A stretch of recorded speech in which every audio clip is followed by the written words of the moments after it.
Alrighty, let's go ahead and get started for this evening. So my name is Andrew Felton. I work with the Tualatin Soil and Water Conservation District, and we are here today for our final Weed Watcher workshop of the season. Thank you all for joining us. Tonight we are joined with our invasive species team with the Tualatin SWCD, and we will be taking a look. We'll be examining some of our priority weeds. So these weeds are what's known as EDRR, or early detection rapid response, and we'll learn a little bit more about that term as we go along this evening. So we'll have a chance to examine some of these weeds. We'll have a little test of your knowledge so you can kind of see if you can identify any of them. And then we'll also at the very end go through how to go about reporting some of these plants so that we can head out into the watershed and help try to control them. So a couple of housekeeping items before we get going. As many of you heard, I am recording tonight's presentation.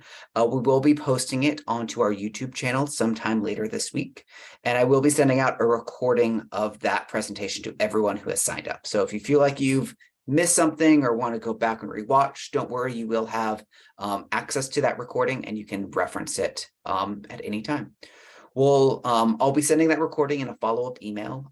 In that email, we'll also have a link to a shared folder. And that folder will contain a plethora of resources, everything from the presentation slides to an electronic version of our EDRR or our Weed Watcher guide, as well as a lot of other information to help treat and control weeds within our watershed. At the very bottom of your screen, you'll see two icons. There'll be a chat icon.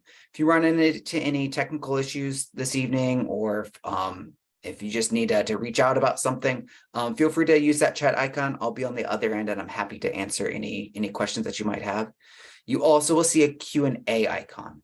At the very end of the presentation, we will have time to go back and ask our presenters questions. So at any point tonight, feel free to go ahead and add your question into that Q&A. And at the very end, we can go back and ask our presenters tonight. And then finally, at the very end, you'll be prompted to take a short survey about this webinar. If you wouldn't mind just taking a few moments to help fill that out, it is a big help in helping us develop these workshops and presentations along the way. All right, let's go ahead and get started. So I mentioned earlier that I work with the Tualatin Soil and Water Conservation District. We always like to spend a little bit of the time at the top here to talk a little bit about soil and water conservation districts, or conservation districts as they're also known, because a lot of people don't know what they are. So an SWCD is what's known as a special district. So we're very similar to libraries or fire departments, but instead of lending books or putting out fires, we help our communities deal with natural resources like soil, water, wildlife habitat, things along those lines. And we do that through three ways. So we offer technical assistance. We can come out to your property and provide advice. So if you happen to have any of these priority weeds that you see this evening, you can reach out to us, and one of the folks that you'll be hearing in just a moment here can come out and talk to you about the problem that you might be having and figure out ways that we can treat it and help. We also offer advice on naturescaping or planting native plants, rainwater harvesting, anything along those lines. And you'll be dropped off at our website at the end of tonight's presentation. You can learn a little bit more about those programs. We also offer financial assistance, so we can actually pay for many of these projects. So if you wanted to start a native plant garden, or if you want to start a native hedgerow, we can help pay for that. We primarily work with individuals, but we also can work with community organizations. So if you are a teacher at a school, we do have grants that can help you start a community garden or a school garden. And those can also, more information about those can also be found on our website. And then finally, we offer education programs. And that's what you're participating in tonight. We have these workshops and webinars throughout the spring and fall months. So this is our last workshop of the spring season, but we will be coming back in the fall and offering more naturescaping classes, weed wrangling classes, things along those lines, so you can learn more about how to care for the land and the water. Now, I always like to plug at the top, our service area is Washington County, which is just outside of the Portland metro region. But there is a soil and water conservation with every county across the entire United States. So whether you're within our district, or whether you're in Washington County or anywhere, I want to highly encourage you to look up your local conservation district and learn about what programs they have that you might be able to participate in, because many of them are very similar to what we offer as well. Now, with that, I'm going to go ahead and hand it over to our presenters and allow them to introduce yourselves. And if you need anything, feel free just to reach out to me on the chat. So Tyler, feel free to take it away. Yeah, thank you, Andrew, very much, and welcome everyone. It's a pleasure to present to you tonight about some of our priority weeds. My name is Tyler Pedersen. I'm the Invasive Species Program Coordinator at the Tualatin SWCD. I'm Olivia Hurd, Invasive Species Technician at the SWCD. And my name is Eli Staggs. I'm an invasive species technician as well at Tualatin Soil and Water Conservation District.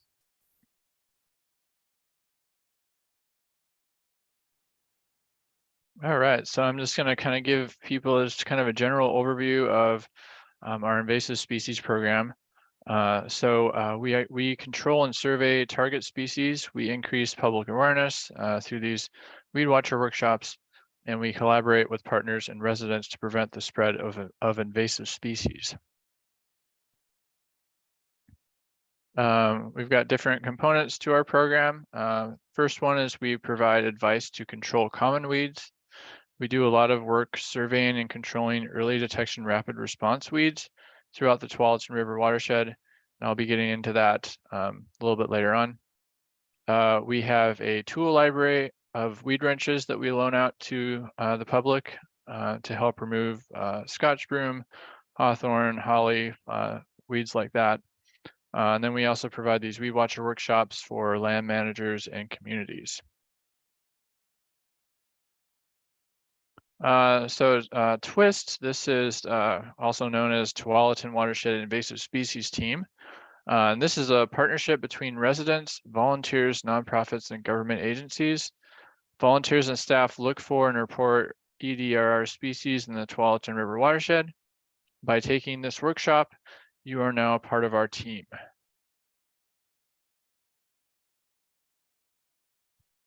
Okay, so I've been mentioning this term, this EDRR, early detection rapid response. So what exactly is that? Well, to get you familiar with that term, I kind of need to go over some terminology first about native, non-native, invasive, and noxious invasive plants. So first term is native. So these are plants that are historically have historically occurred in a place. They're also called indigenous. So around here, for example, would be Oregon grape. That's a local native plant, also our state flower. Non-native, these are plants that have not historically existed in a place, but have been introduced due to human activity. Invasive, these are non-native plants that spread rapidly and harms humans, the environment, or the economy. And lastly is noxious. And so these are plants that are designated by federal, state, or local government agencies as injurious to public health, agriculture, recreation, wildlife, or property.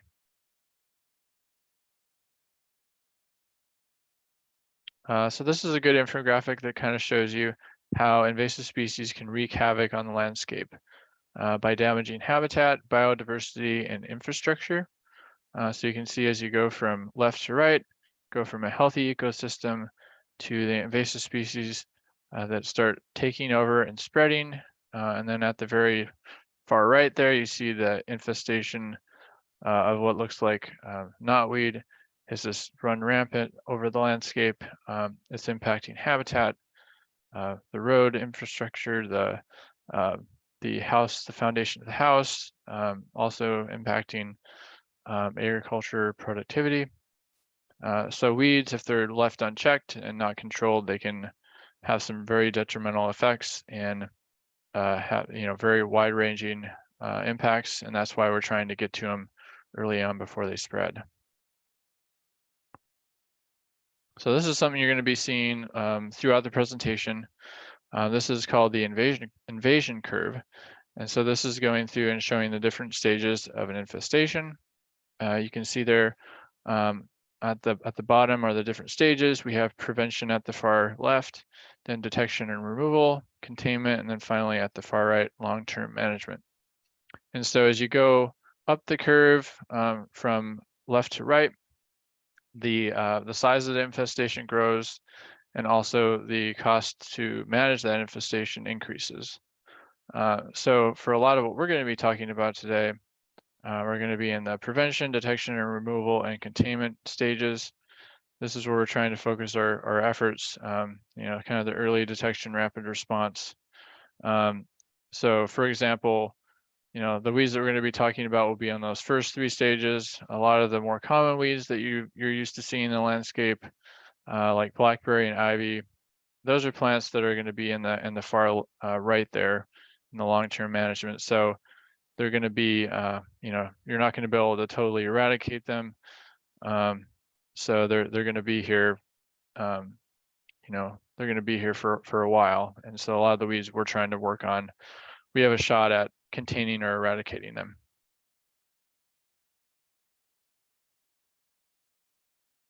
So this is a great infographic that kind of goes over what I was just discussing. We got prevention. This is where you can clean your shoes, vehicles, and gear to prevent the spread of invasive weed seeds.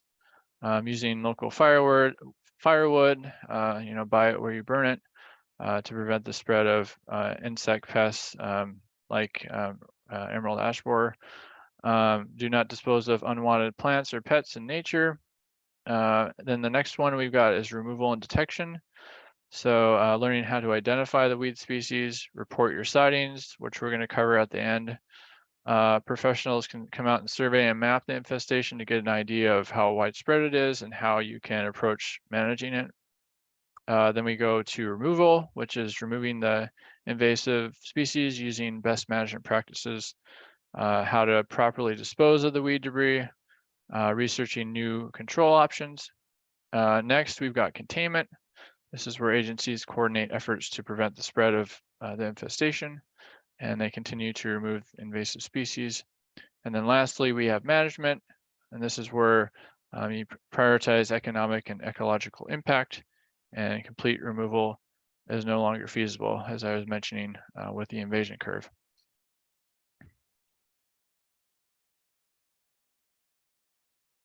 This is the integrated pest management pyramid. And you can see the different stages on the different levels. And the first one, prevention, is kind of the foundation of the IPM pyramid. And this is where, like I mentioned before, you would be using a boot brush to avoid spreading seeds, not composting invasive plant fragments, and then also education, like we're doing with this workshop. The next level up is cultural sanitation. This is where you can suppress weeds by removing their requisites for survival. So this usually requires an understanding of specific invasive plant biology. You could plant some cover crops to prevent the spread of weeds, you know, going into areas with bare ground. You can do habitat restoration. So this could be planting trees to shade out blackberry. The next one up is physical and mechanical. This is where you can physically pull the plants out, or you can use equipment like mowing or weed whacking or tilling to help control them. The next level up is biological. This is where you're using insects or fungi that are natural enemies from the invasive plant's native range that feed on it. And usually there's a lot of research that goes into this before they release these insects or other pathogens. So there's no off-target damage to other species. And then lastly is chemical. So this is the use of herbicides or pesticides to help control infestations. Usually this is the smallest portion of the pyramid, but you know, as part of this larger control scheme, usually you're using a combination of these different treatments in the pyramid to be effective. and you only want to use that when necessary, you know, and use it safely, and read the label.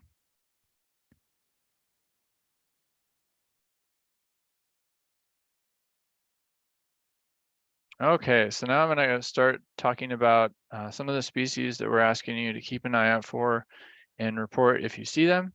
And these are early detection rapid response weeds. So the first one here is called garlic mustard. And this one is certainly something to keep an eye out for, especially now, because you'll start seeing a lot of flowering plants up and about. The reason that this is such a bad invasive plant is that it can take over the landscape. You'll see it along streams and forests in Western Oregon, and it'll outcompete native species. It has a very fast life cycle. It can self-pollinate, so one plant can start a new infestation. It produces a lot of seed, like up to 600 seeds per plant. Each seed lasts up to 10 years in the soil, and it produces chemicals from its roots that limit the growth of other plants around it. So that's how it kind of forms a monoculture. This, you know,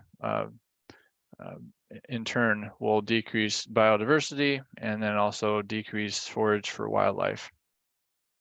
So definitely a bad plant, something that we're trying to get a handle on. It was originally brought over from Europe for culinary ornamental purposes.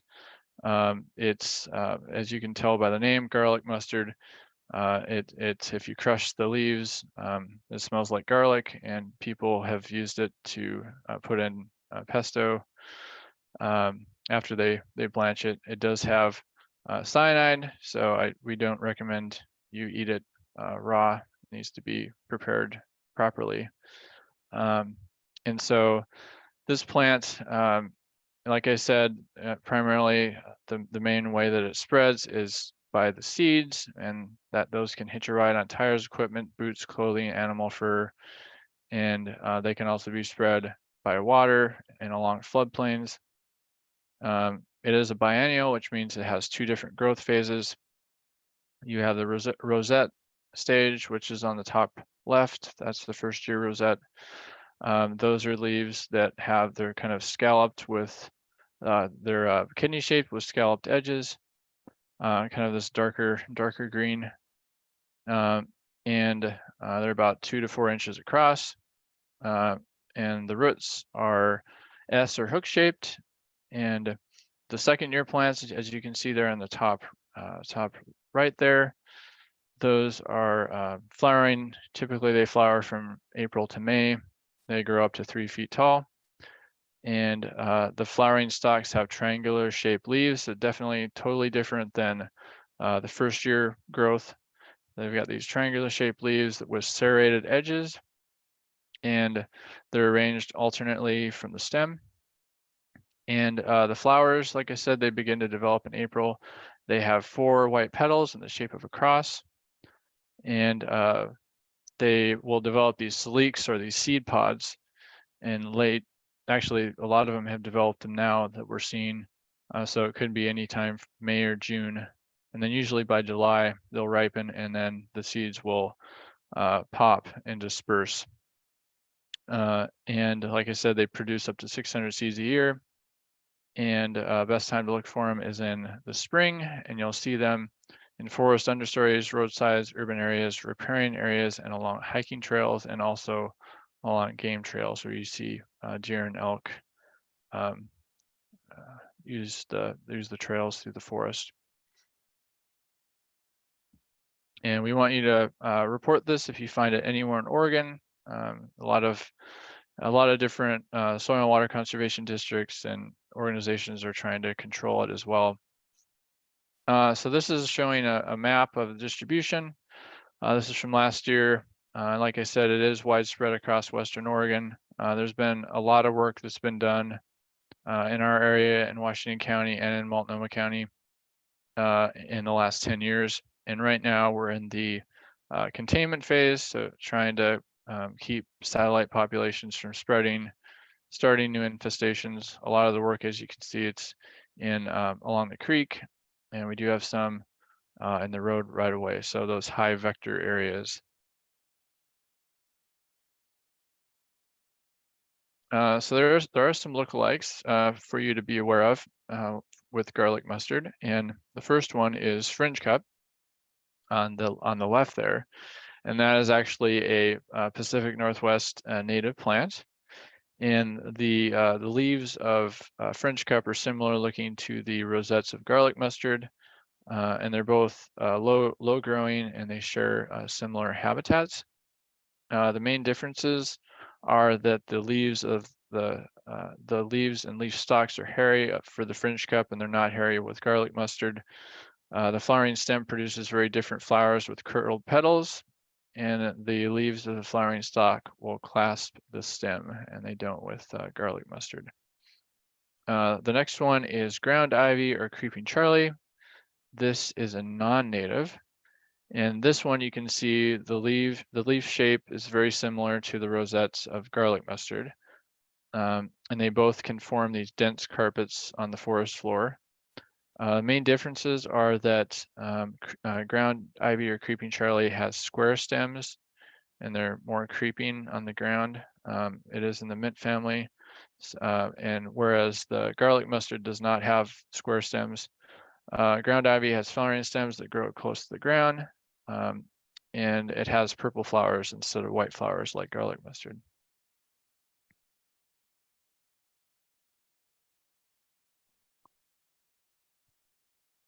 Sorry. The other two are nipplewort and money plant. These are both non-natives. And as you can see with nipplewort, the leaves are similar. The older leaves are similar to the second year leaves of the garlic mustard. They're kind of the triangular shape with serrated edges.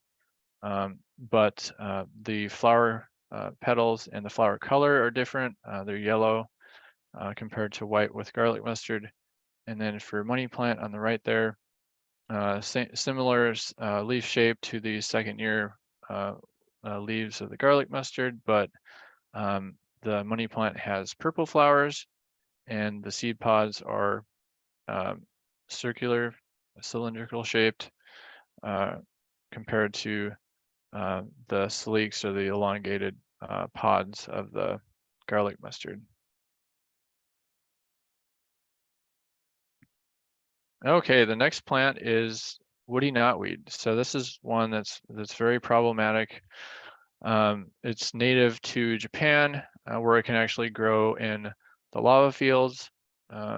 It is certainly a threat to native plant species and biodiversity. It impacts waterways. It can displace native stream-side species. It can also increase erosion. It doesn't have very complex roots. They're very simple. They don't hold the soil very well.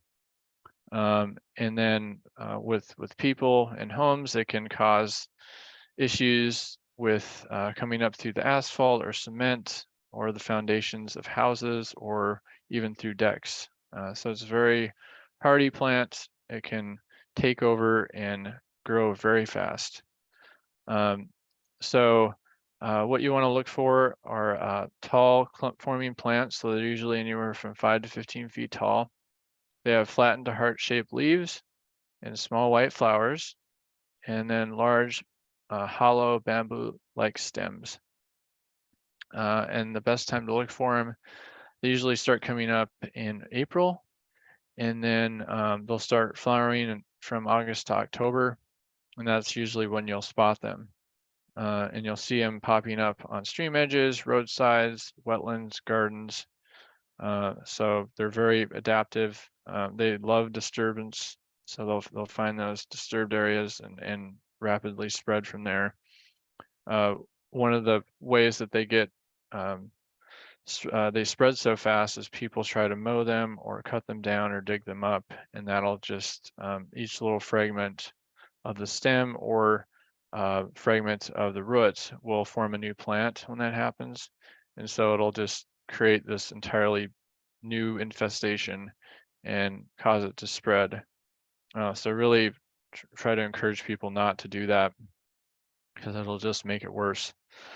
So things to note about its appearance.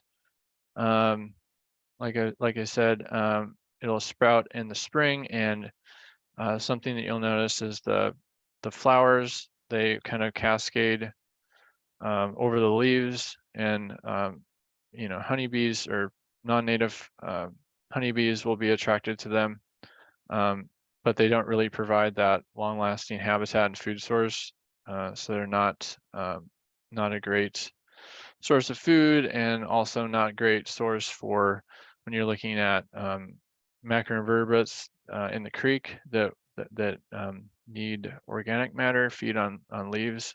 They're not a very good source of food for them either. It's just not the right time, and they don't break down very easily. So we want you to report this if you see it anywhere in Oregon. This is definitely a species that we and other partners are trying to get under control. This is a map of last year, 2022. This is certainly fairly widespread throughout Washington County. We're in the containment phase right now, doing a lot of our work along the creeks, and then also near roads and in some kind of residential areas. The one that we have the most of is the hybrid knotweed. So that's the cross between the Japanese and the giant knotweed. And each year we get new sites, but I think overall we're doing a pretty good job of controlling it.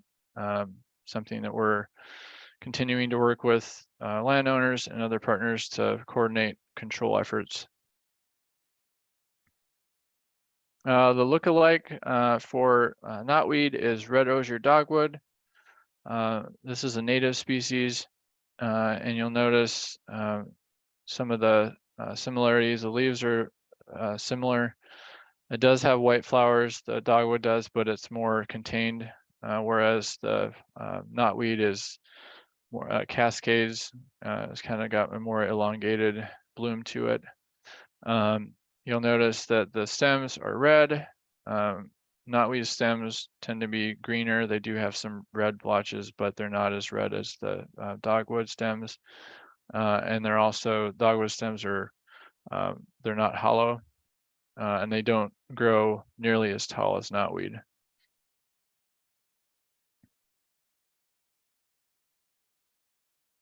All right, so giant hogweed. This is definitely a plant that you do not want to encounter. It's something that we have some infestations that we're controlling along Fano Creek. It is a concern because if you touch this plant, the sap on it, if you get it on your skin, it can cause severe blistering when it's exposed to the sun. So if you get that sap on you and then you get exposed to the sun, it will cause almost like third-degree burns. So it's really a nasty plant. Nothing that you want to try to control. Certainly if you find it, report it anywhere in Oregon or the US, and then we can take care of it if it's in Washington County. This plant can grow up to 20 feet tall. It's got large umbrella-shaped flowers, and the stems have purple blotches. The leaves are 2 to 5 feet wide, and they're deeply incised. The best time to look is from May to July when it's in bloom. You can see it in unmaintained areas, vacant lots, roadsides, streams, rivers, and riparian areas. You can see there the picture in the bottom right. The guy standing there is probably 6 feet, 6'3", so it just dwarfs you. It's really incredible. And it can produce up to 100,000 seeds annually, and usually it requires 2 to 5 years for the plants to develop before they flower, and the seeds can remain viable in the soil for 10 years. It was originally brought over from Europe in the early 20th century, and it was used in arboretums and private gardens due to its size, and then it quickly escaped from there and spread throughout the U.S. And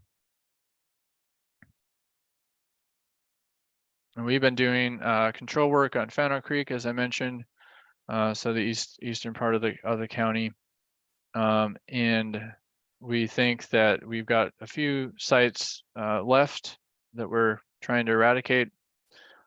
We are in the detection and removal stage, but we feel like with the few number of sites that we have right now, we could potentially eradicate it by 2025. So very positive news. We just keep going out and doing surveys every year, making sure there's no new plants coming up and just controlling whatever we find. So really, really good news. So there are some lookalikes, and oftentimes even ourselves will get confused sometimes, especially looking at plants from far away. It can do that, but with giant hogweed, cow parsnip is probably the closest lookalike. You can see there the leaves and the flowers do look similar, but with the cow parsnip, it's got soft and fuzzy hairs on the stem.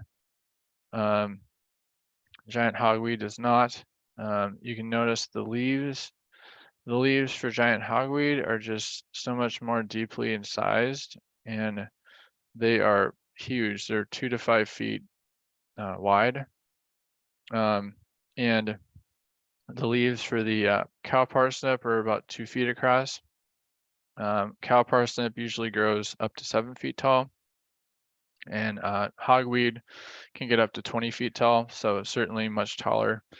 And then the cow parsnip doesn't have the red purple blotches on the stems, and the flower heads are much bigger for hogweed. They can be 2 to 3 feet across, whereas with cow parsnip it might be like a foot across.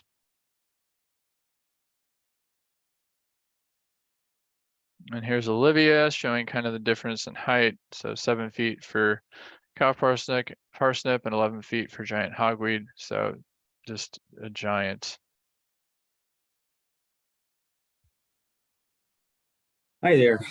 Spurge laurel is another species of concern for our program in the district because spurge laurel is a plant that can very quickly dominate forest understories and urban area landscapes and gardens. It was originally introduced as an ornamental species because of how vigorously it grows. It grows to be about 3 to 4 feet tall, and it could be a good privacy shrub for a yard and urban landscapes. But the seeds of this plant, or the fruit, are very attractive to birds, and birds have moved this species around the United States, around the county, and we are working on identifying all the locations of spurge laurel, but it's kind of a hard nut to crack because of how this plant moves around via a vector that we can't control. But spurge laurel, like I mentioned, is an evergreen shrub. So if you walked around the woods of our county in the winter time, most of our native foliage drops their leaves, and all we see are sticks and twigs and shrubs. But with spurge laurel, you see this very healthy, rich, green-looking, waxy leaf. And that's a great time to identify this plant because it really stands out. But you can identify this plant year-round because of how it holds on to its leaves. In February through May, we are definitely at the tail end of its flowering season. Right now, its fruits are ripening from a green in that top right corner. Eventually, by midsummer, they'll be a dark purple. But from February through May, you can see these very inconspicuous yellow flowers that grow underneath the whorled leaves, or the leaves that grow in a spiral around the stem. There are these little yellow bell-shaped flowers, and the stems of this plant, there's tons of branching stems, and they're very woody, and they are a plant that if you agitate, if you break it apart or touch or handle, it can be toxic. So we recommend people to not touch this plant. And like I mentioned, this plant can dominate forest understories in parks and gardens. So when I pop up the distribution map in the next slide, you'll see how most of our populations are focused on one side of the county. And so let's take a look at that map.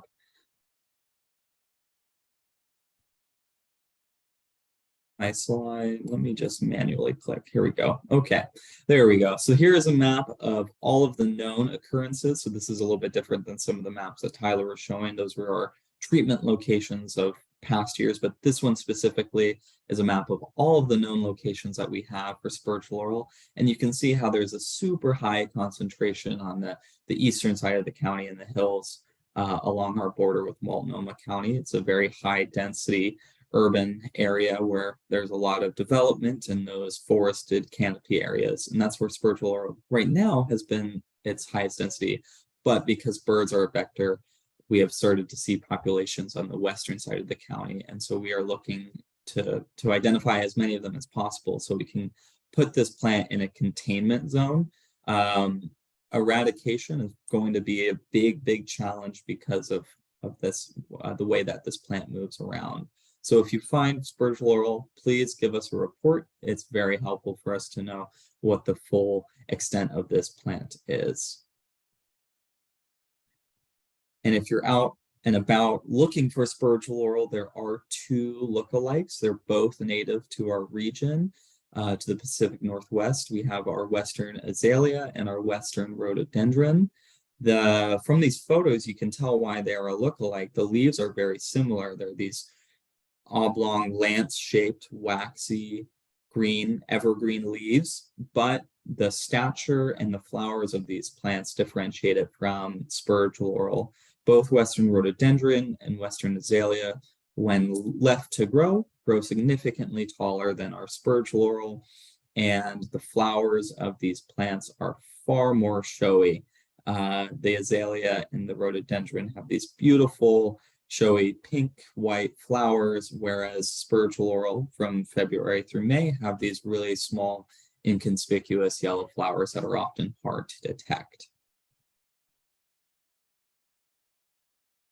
False brome is unlike some of the other species that we've been talking about because false brome is a grass and grasses are tricky to identify. So I know that I have a hard time identifying this plant as well out and about. So having a keen eye with false brome is a good thing to have, and paying attention to some of these details that I'm going to describe will help you identify it when you're out in the field. So, but first, one of the main concerns about false brome that we have is its ability to regenerate first and very quickly after low to moderate intensity wildfires.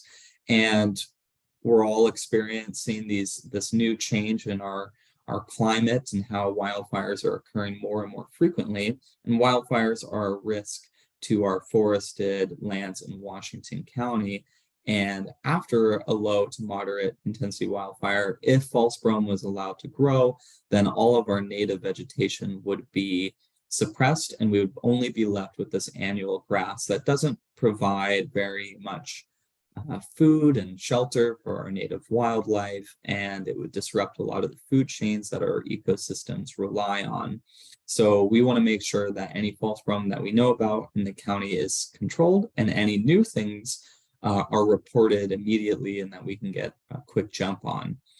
So with that in mind, if you want to identify false brome, you want to look for these bright green leaves with a single row of hairs along the edge. And this key point about single rows of hairs along the edge is what differentiates it from many of the grass species that we have in our area. If you hold a leaflet up to the light and you see those hairs on the edge, that is a very good sign that what you're holding in your hand is false brome. And the bright green leaves, especially this time of year in this mid to late spring before things start to dry out, it is healthiest. It has this really bright lime green shade to it and it droops down. So that is when you're comparing to the other shades of green of our native grasses is a way to compare them. The flowers of this grow similar to our native grasses, where they have these inflorescences that are on a spike, and they're on a short stalk that grows out of that clump of grass. And on the next slide, I'll show you how you can differentiate if you run into this plant while it's in flower.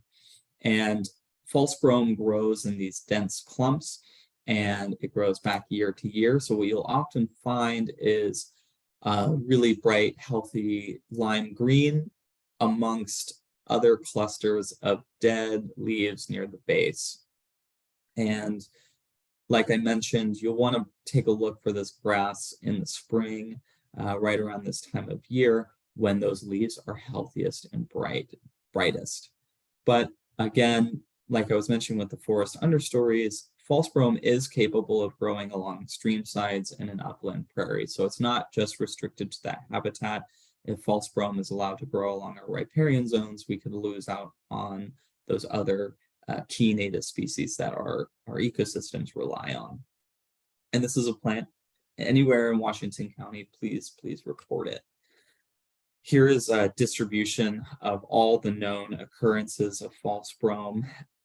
When you look at this map and you were to compare it to some of other distribution maps in Oregon, especially in the lower Willamette Valley, you'll see that our concentration of false brome is significantly less than in other places within the state. It is incredibly widespread in the lower Willamette. So right now we are in a good place with what we know of false brome and its presence in the county. So we have a good chance of containing this species and making sure it doesn't reach the level of distribution that it has achieved elsewhere in the state.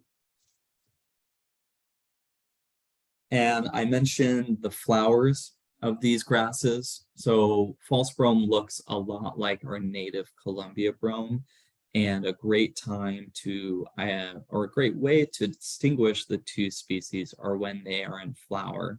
Right now, Columbia brome is in flower, and false brome this year, so far with what we've observed in our work controlling it, is that it's lagged back behind just a little bit. So we expect to see false brome flowering either, potentially this week, next week, in the coming weeks, false brome will start to flower. And so when you compare these two, if you see these spikelets along the stalk that grows out of the clump of grass, our native grasses, each one of those spikelets have a small stalk that attach it to the stem, highlighted in the right photo, whereas false brome, those flowers are attached directly to the stem. So that's a great way to distinguish whether or not you're looking at the grass that we're concerned about, which is false brome.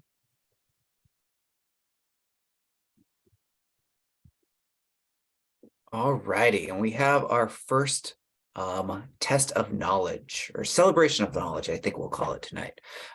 So many of the, so we do have a short kind of pop quiz that we're gonna bring up for everybody to take a look at. And it's all information that you have just heard through Tyler and Eli's presentation. Again, we're not grading this. This is just a way for everyone to kind of see if you are able to identify some of the different plants that we've talked about. So I'm going to go ahead and launch the quiz. So you should be having a pop-up come right on your window now that will have 4 questions. And if you want to go ahead and put your best guesses on those questions, we will take a look at the final answers at the very end. So the first question is, which plant is garlic mustard? Photo 1 or photo 2? It's garlic mustard, and then what of its lookalikes? The next question is, which native plant looks like knotweed? Is it red twig dogwood? Is it ninebark? Is it spirea, or is it willow? Question number 3. What plant is toxic to your skin when it's exposed to when it has sun exposure? Is it loosestrife, giant hogweed, woody knotweed, or garlic mustard? And then the final question is, which plant is this? Is it false brome, knotweed, giant hogweed, or spurge laurel? So if you just want to take another few seconds here to go ahead and put in your answers, I can close the quiz and we can take a look to see what those answers might be. Again, nice and easy. There's no there's no grading going on. We're just seeing if everything will stick for you all tonight.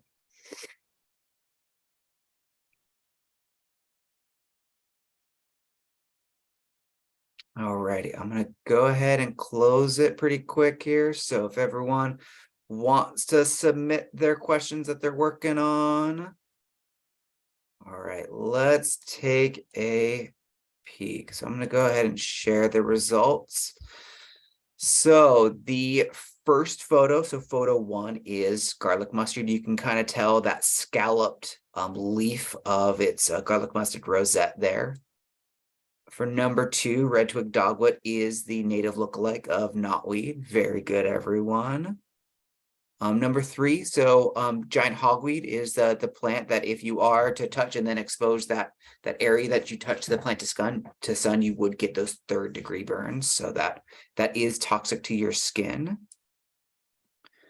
And then that final plant is indeed spurge laurel. So great job identifying that one. And you can tell by its lance-shaped evergreen leaves that you see there. Great. Well, Eli, do you want to come on back and take us the rest of the way? Sure. Yeah, I've got 4 more species to talk about, and then I'll be handing it off to Olivia. All right, let me change the slide and we'll talk about oblong spurge. Oblong spurge is an invasive plant that was introduced as an ornamental species. It's a member of the Euphorbia genus, which is a very common grouping of plants that is popular for ornamental plantings in landscapes and gardens. Other similar species might be Mediterranean spurge or myrtle spurge, but oblong spurge has been one of those few that have been really excellent at reproducing and spreading and taking over people's yards and gardens and leaving those yards and gardens and working their way into some natural landscapes. And so oblong spurge is a plant that if you find it anywhere in Oregon, we need to have a report of it because of what potential threat it poses to our ecosystems.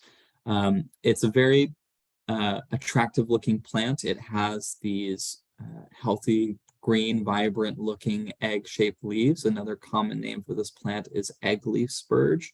But then it has this pretty neat gradation of green into yellow flowers that right around now it's in full flower, and it'll bloom throughout the summer. Some plants will be a little bit behind schedule compared to others, some may be earlier. So you'll see this plant blooming through August, but it'll start to produce seeds here in the coming weeks for those first round of plants that got a head start on flowering.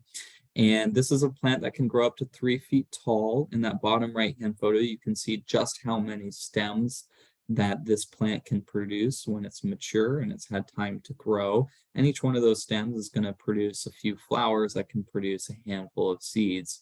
And so you could see, based off of just one plant, how many little germinates it can reproduce. It has a very successful germination rate. So when those seeds hit the ground, there's a very high likelihood that that seed is going to create another plant. And this species is a risk. It can be found in damp meadows and pastures, shady woodlands and roadsides and disturbed areas. So it has a very wide range of places that it can establish itself. It's not restricted to certain habitats or conditions. It's just very effective at establishing anywhere. And one thing to note about this plant is we recommend you do not touch it, because the white latex sap within the plant, if you break a stem off or try to pull it out of the ground, that sap can agitate your hands and it can cause rashes. So don't touch it. If you find it, take a picture, send a report. We'll talk about that later in the presentation. And ourselves or another organization can take care of that plant and remove that infestation for you. This is a distribution map of oblong spurge, all of our known occurrences. it is sort of peppered throughout the county, but it is in our highly developed urban areas. And a lot of our reports of oblong spurge, or a lot of our understanding of where oblong spurge has been established, is because of reports on the Oregon Invasive Species Hotline and also on iNaturalist. So passive observation from citizen scientists has been a really effective tool for recognizing how established this plant is within our county and throughout the state of Oregon and the Portland metro area. So what we've found is that oblong spurge is pretty limited in its distribution in the state as a whole, but within the Portland metro area, it's quite abundant. We're finding more and more each year. And while I did mention that it's concentrated in Washington County and our urban areas, there have been some sites of oblong spurge as far out as Gales Creek. So anywhere in the county, you could have a chance of running into this plant. And we've put it into the containment zone because we are starting to recognize that there may be far more of this plant than we expected at first. And so our goal here is to make sure that any populations that we do know about are contained and they don't expand anymore, and we can slowly chip away at eradicating them. Goat's rue is a toxic plant to livestock and people. This had a funny introduction story because goat's rue was first brought to the United States as a potential forage species for livestock, but then they quickly realized that it was toxic and that livestock will either get very sick or die after eating it, hence the name goat's rue or the goat's regret. This is a species in the pea family. So if you're familiar with peas, I mean, you can see in the bottom right-hand photo, those seed pods look a lot like green beans, string beans, things that we're familiar with in our everyday lives. But unlike a lot of pea species, goat's rue grows to be a tall shrub. So when left unmanaged, left to its own devices, this plant can grow up to 2 to 6 feet tall. Very different than some of our native and non-native peas that grow around our county. But it has these small oblong leaflets, and peas like to climb, so they have these tendrils attached to them, but goat's rue do not have these key component of other pea species of those tendrils. Goat's rue lack that structure. And when this plant is in flower, it's going to begin flowering here in June, and it'll flower all the way through early fall. It'll produce many sets of flowers throughout that growing season, and you'll see these kind of cones of white to purple pea-like flowers growing off the shrub. And you can find this plant along roadsides, disturbed areas. It's going to be in urban areas. We have a location around Dirksen Park, if you're familiar with that place. And it can also establish itself in riparian areas and gardens. So similar to oblong spurge, it is very good at commandeering a wide range of habitats. And this is a federally and state listed species. So if you find it anywhere in Oregon or anywhere in the United States, if you're traveling around, this is a plant to report. And here is our distribution of all the known occurrences. So fairly limited, much smaller range than when you compare that to knotweed or spurge laurel or garlic mustard. It has a very low establishment within our Washington County. There are few reports outside of the county in the Portland metro area, but we place this species in the detection and removal phase because we have a strong inkling that we can get these populations under control and remove all of them as we can. And like I mentioned, it does have a lookalike. The Pacific pea is a native species to our area. Just comparing the two photos, they have those small oblong leaflets. But when you look closer, at the end of Pacific peas, they have that growing, crawling tendril, and goat's rue lacks that structure. So if you're ever out and about that is the key way to distinguish those two species. Policeman's helmet is it's in the impatiens family. There's a very common impatiens to our area, but policeman's helmet grows much larger, has significantly larger leaves, and a different color flower.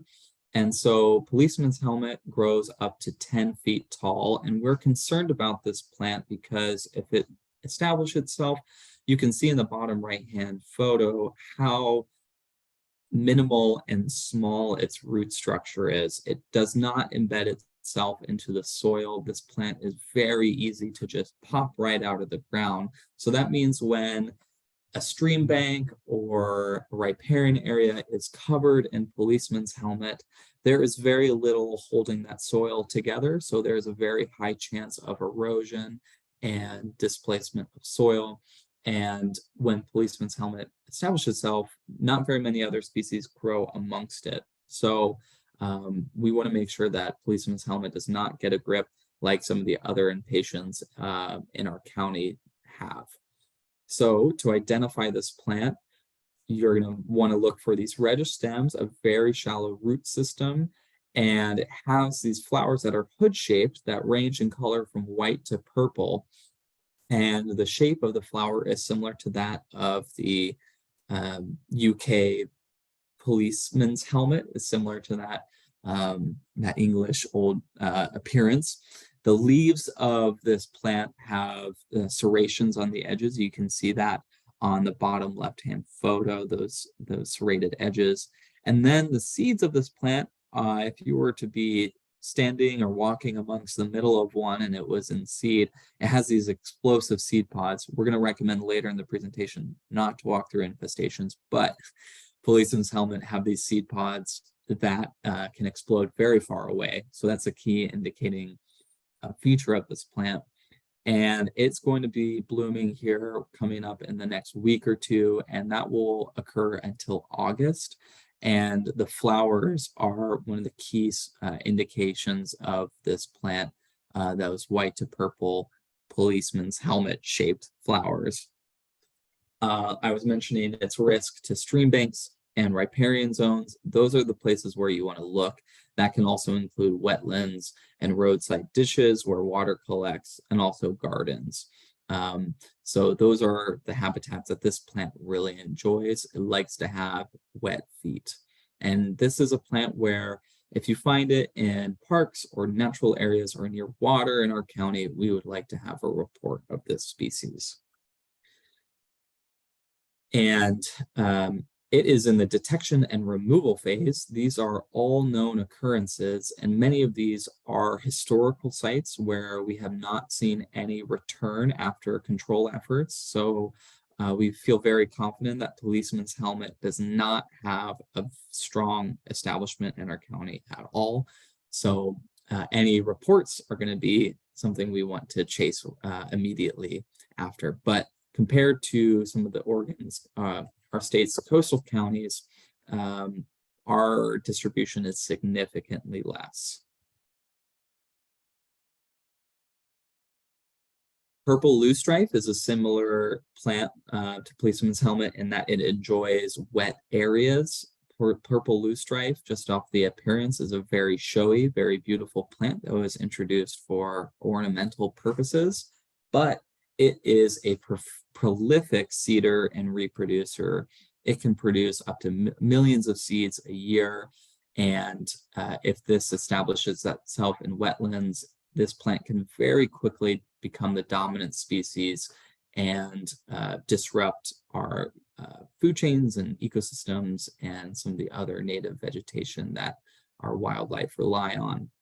And purple loosestrife, like you can see in the top right photo, is a clumping plant, and it can grow very tall, 8 feet tall, and it has these very showy pink to purple flowers that grow on these terminal spikes at the top of the shrub. And it has square stems, square woody stems near the base, and at the top, though, that woody stem turns to be more of a more flexible green stem that is still square, and the leaves are lance-shaped, and they are mostly opposite or whorled around the stem. But your key identifying feature for this plant are going to be those pink to purple flowers that grow on a terminal spike. And we're going to compare that against some native lookalikes because we do have a couple. Because the flower is the key identifying feature, knowing when to look for those is important. So between June through early fall, this plant will be blooming, and it is restricted to areas like wetlands and riparian areas and roadsides and gardens. It likes to have wet soil underneath its feet. And if you find this plant anywhere in Washington County, please report it. We have a map here showing the treated populations of purple loosestrife from 2022. It is widespread in Oregon, and it occurs in nearly every county. So within Washington County, we're placing it in this containment phase because it's a prolific cedar. It grows in riparian and wetland areas, which makes it very difficult to control. So we are just, our goal is to make sure that populations don't expand beyond where they're already established, and then taking those established populations and minimizing the impact it has there. Some of the lookalikes when you're out and about in our wet areas, you want to look for a species called Douglas spirea.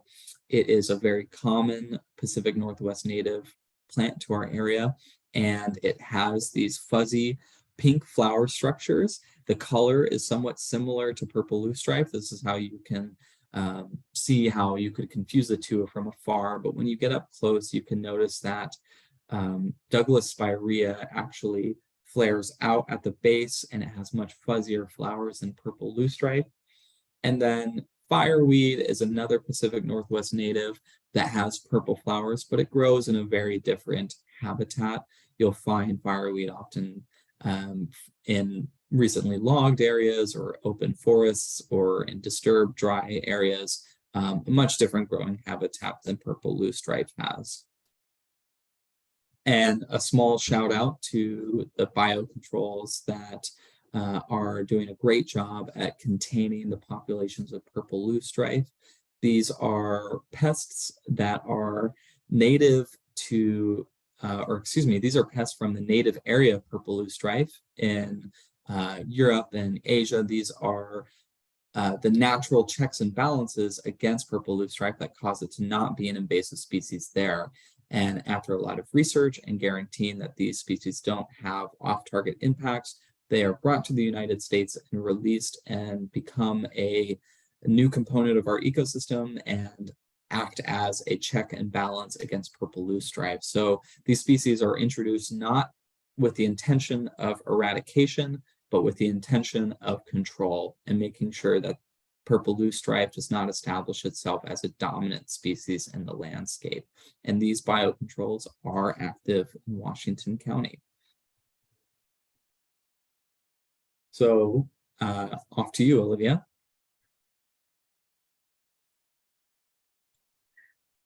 Okay, so the next species we're going to talk about is puncture vine. And as the name elicits too, this plant is very painful. It is a ground cover with reddish green trailing stems. You can see in that upper right corner photo that it kind of just crawls along the ground. It typically doesn't reach more than 6 inches tall in super dense populations. The leaves are composed of 3 to 8 pairs of hairy leaflets. You can kind of see that in the bottom left photo, that they're a little bit hairy. It has 5 petaled yellow flowers that open up in the morning and close throughout the day, and they're closed at night. And then in the end, it has woody burrs with 2 pairs of sharp spines. So there are 3 pieces to these, when it flowers, there are 3 pieces to the seeds. And so those break off, and each of those single pieces has 2 horns on it essentially, and they will stab into your shoes. They pop bicycle tires, ATV tires. They can get stuck in animals' feet. They can go right through your shoes. So this plant is very painful if you have to work with it or get it in your pastures or have to walk through it. It's often easily seen in May through October when it's blooming. And it typically doesn't come up until it gets hot here because it's kind of an arid plant. We do have a few populations here in the county, and I'll show you a map in just a moment. But it really likes dry, disturbed areas with full sun. It's commonly found in roadsides, field edges, vacant lots, campgrounds, or schools. And this is a plant that has very limited distribution in Washington County, and we'd really like to know if there's any other sites around. So please report it. So puncture vine has just a few known populations.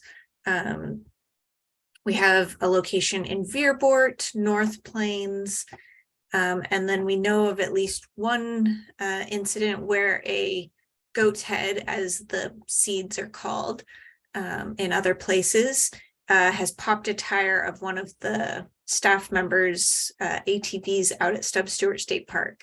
They're likely thinking that it was brought over from Eastern Oregon or other drier areas in the state. And we just want to keep it from spreading. So this species is in the detection and removal phase because it's not very widespread, and we think that we can eradicate it. But we want to know about any new populations.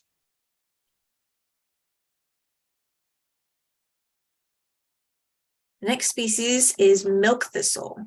So milk thistle has flowering stems that can grow up to 6 feet tall. The stems end with a flower on top, but you can see those really sharp spines that surround that flower. The leaves are dark green, prickly leaves with these prominent white coloring. So you can see in those bottom two photos that sort of milky look, and that's kind of how it got its name, because it looks like it has milk spilled on its leaves. The flowers are purple and surrounded with those giant spines. This plant, every part of it is really prickly. Even handling it with leather gloves, the spines like to go through them just because of how long they are. It's easiest to spot in April through July when it's blooming. You can see in that right top photo how widespread it can become pretty quickly because those seeds are wind blown, just like our other thistles. Best places to look are those agricultural fields, pastures, orchards, and along trails and roadsides. This species is toxic to cattle and other wildlife, so we would really like it reported in Washington County if you see any. Milk thistle, we have a few spots that we know of it. It's not very widespread. Those sites that we do know of it at, it's just a couple plants that we are working to manage. We do have a little bit of a denser population right on the border with Clackamas County in that bottom right corner that we're working in conjunction with the Clackamas SWCD to get under control. This species is in the detection and removal phase, so we think that we can get some of those populations under control. Some of these sites we have gone back the last couple years after doing a year or two of treatment, and we haven't seen any, so we're hopeful that those sites will actually be eliminated. In Washington County, it's mostly found in the southeastern portion of the county, along that border with Clackamas County, though it is common in other areas of Western Oregon.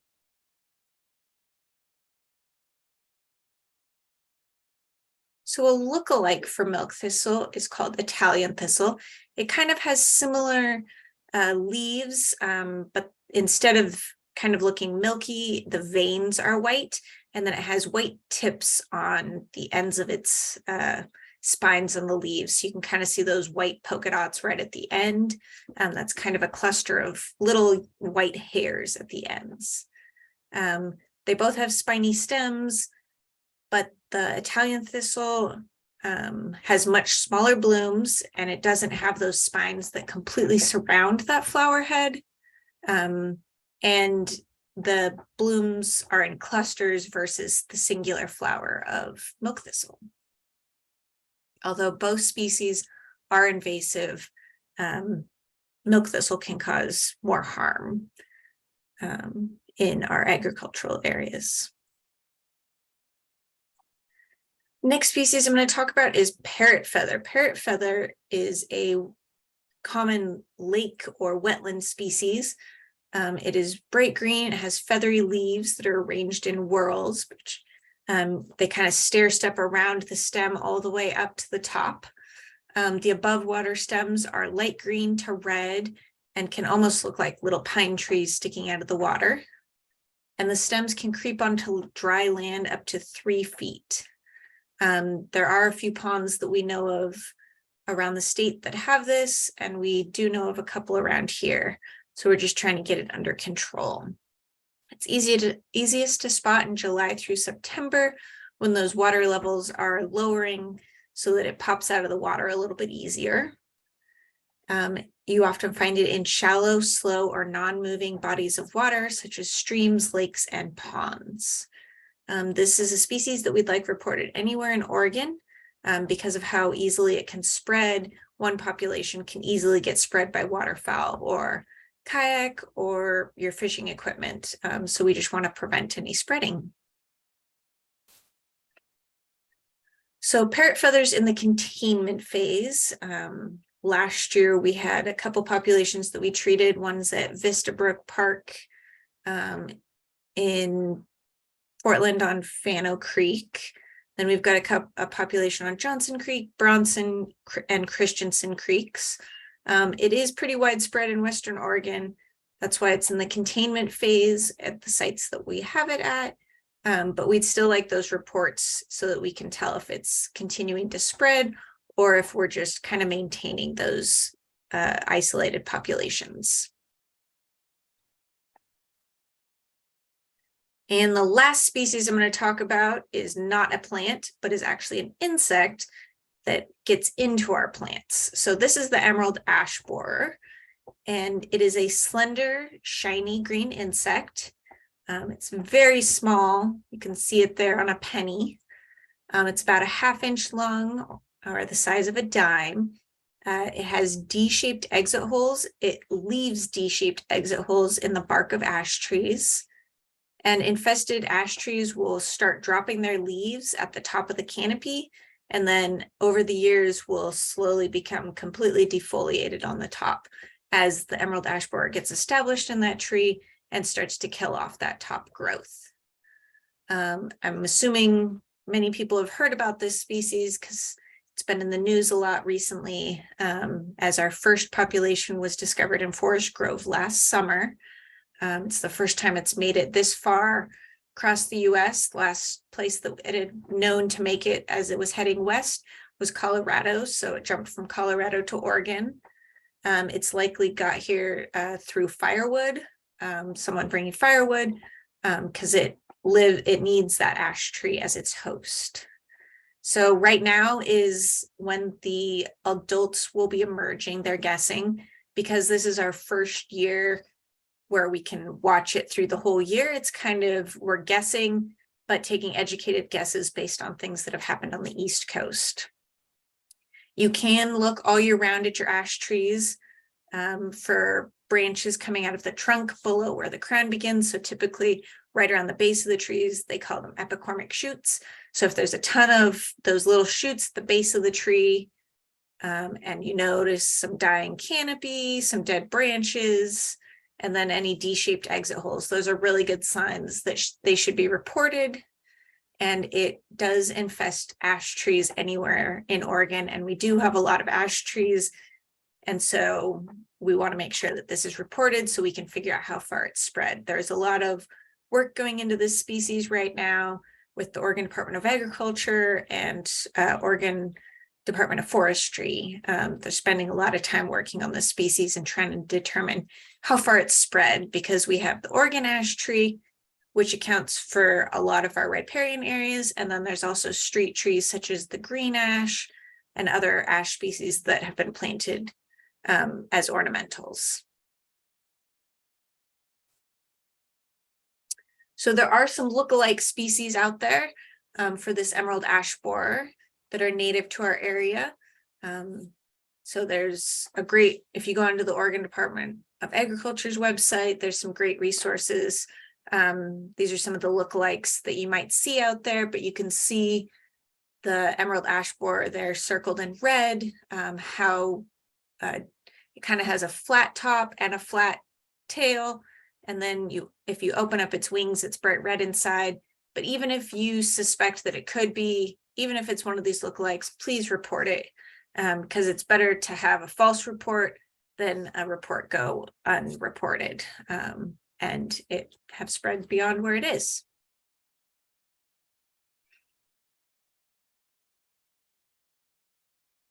All right, thank you so much, Olivia. So now our final celebration of knowledge for the evening. So let me go ahead and pull up our next poll. 1 second here. So you should see your quiz just come up on your screen in a pop-up. So this one has 5 questions, and just a pretty similar format from the last one that we took. So again, no grades, just trying to kind of see if the stuff that we're talking about is sticking for you today. So question number 1 is, what plant is native spirea? Is it the first photo or is it the second photo? Question number 2, what are some of the signs that an ash tree might be infested by EAB? Will you see branches popping out of the trunk below the canopy, D-shaped exit holes, or would you see some leaves starting to drop from the tree's canopy, or all of the above? Question 3 is a difficult one. Which one is milk thistle? Question number 4 is, which species looks similar to peas? Is it puncture vine, parrot feather, goat's rue, or garlic mustard? And then the final question is, what plant produces a milky toxic sap? Is it false broom, giant reed, oblong spurge, or giant hogweed? So again, all stuff that we had just recently talked about in that second part of the species that we were looking at tonight. So if everyone wants to take a couple more seconds to fill out, we can end the poll in just a minute here and take a look at the results.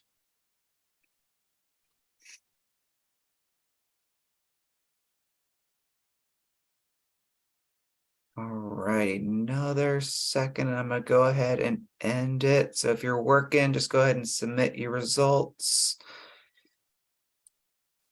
All righty, and let's take a look and we can see. So which plant, number 1, is native spirea and which one is an invasive species? That would be purple loosestrife in photo number 2. So that leaves photo 1 as our native spirea. What are some signs that an ash tree may be infested by EAB? All of the above. Great job there. Which plant is milk thistle? Photo 1 or photo 2? This is the tough one that we put in.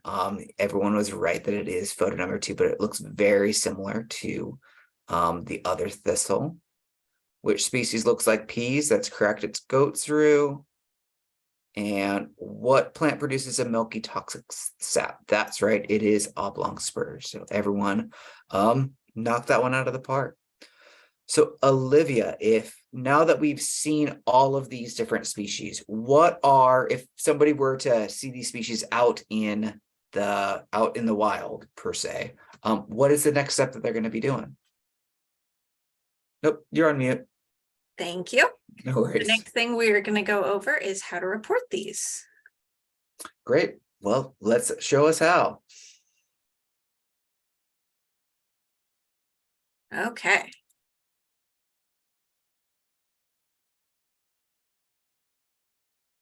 So all those species that we talked about tonight, we would like reports of, whether you're here in Washington County or outside the area. Please just report it. It's better to have reports than not. And then we're going to go into how to report. So the best way to report is on the Oregon Invasives hotline. So you can go to OregonInvasivesHotline.org on your phone or your computer, and you click Report Now in that big orange button. You'll fill out your contact information, your first, last name, phone number, and email. And then you can check the box if you've done the Oregon Forest Pest Detector training. And then you're going to drag the pin or enter the nearest address or longitude, latitude coordinates for where you saw this invasive species. Wherever you found it is super helpful for us to know about. So share as much information as you can. Then you're going to choose a category. So most of the stuff that we've talked about tonight are aquatic plants, land plants, and then we do have the emerald ash borer and insects and spiders. And then you provide a brief description of what you found.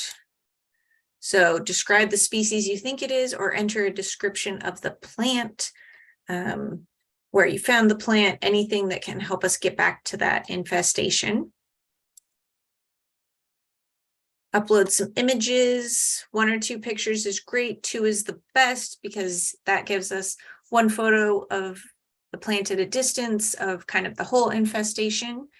And then a second of a close-up of the leaves, flower, something that's really key in identifying that species so that hopefully we can identify it from the photos and figure out what species it is and then go and follow up on site. So here's an example of some photos. So on the left is the whole infestation and then a close-up of that single plant there on the right. This is not one of the plants. This is a lookalike, but this is a good photo example of what we're looking for. And then feel free to ask any questions you have for who's going to review it. So we receive as many of these reports in Washington County, but different agencies, wherever they are in the state, will respond to this. So depending on what species it is, different agencies might respond to it. So if you submitted a turtle, ODFW might respond. If you submit an insect or a plant, it could be Oregon Department of Forestry or Oregon Department of Agriculture. But all these agencies have access to this reporting system. So it's really helpful for anyone across the state to use this to report those invasive species.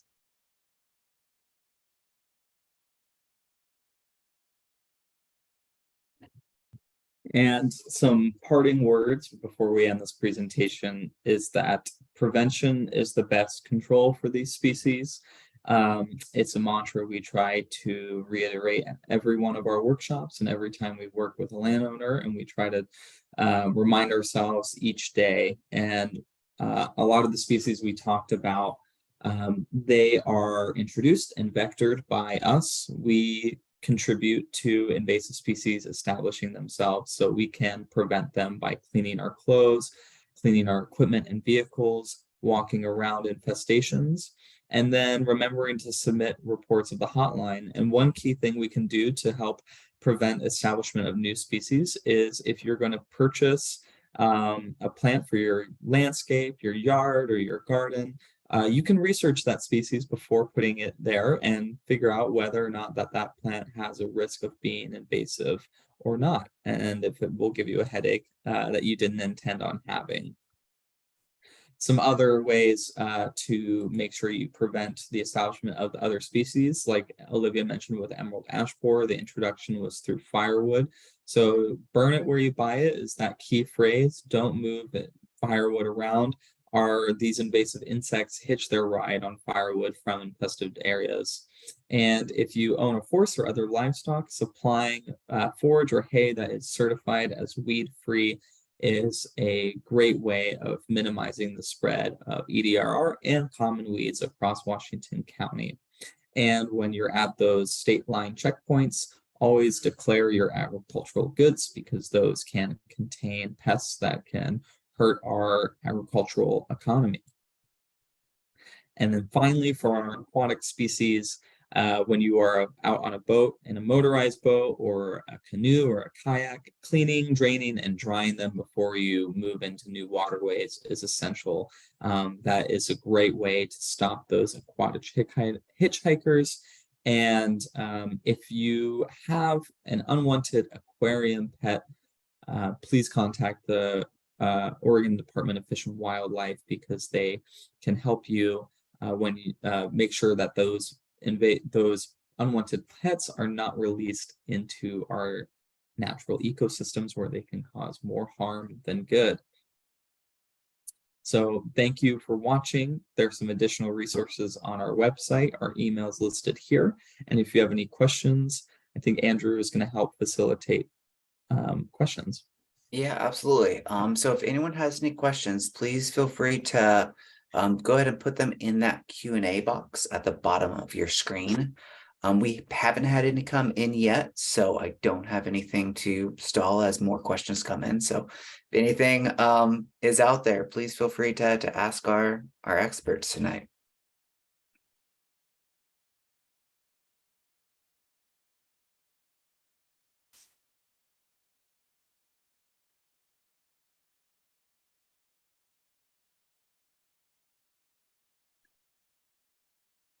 Well, if there aren't any questions that are coming in, you do have the email here for our invasive species team, and I will also include them in that follow-up email.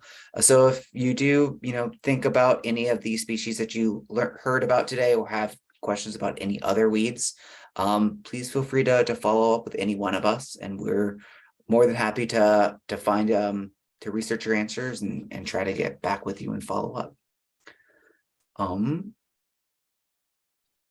So with that, I think we can go ahead and wrap up for the evening. So again, I want to thank you all for joining us for our Weed Watcher webinar in this case.